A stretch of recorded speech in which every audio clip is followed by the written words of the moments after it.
Akichangia profesa hapa ana tofauti na mtu wa darasa la pili. Huwezi kutofautisha mtu mwenye masters na mtu wa darasa la pili. Where are we taking this nation?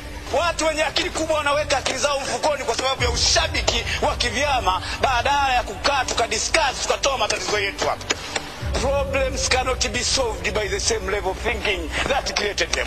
You guys, you're tired. Kwa sababu hamuwezi kutatua matatizo haya, mmetuweka kwenye mesi nyinyi wenyewe. Ni lazima akili ya juu zaidi iweze kutatua. Ni principle hii, yani hauwezi kubadilisha. It's a principle. Hiyo ni mwana mahesabu.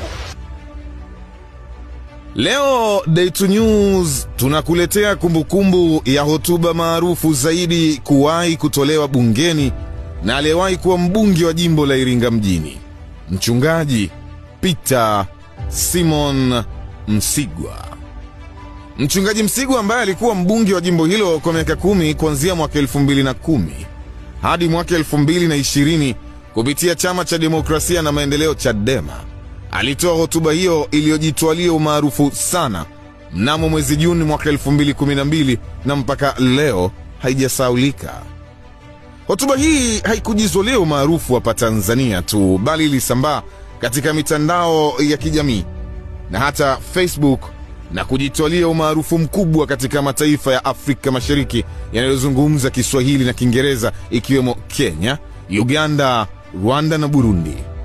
Kote huko maoni yalimiminika, huku mwanasiasa huyo aliyekuwa na miaka 2 tu tangu aingie bungeni akimwagiwa sifa kedekede kiasi cha baadhi ya raia wa nchi jirani kudai wanatamani wangekuwa na mbunge kama Peter Msigwa.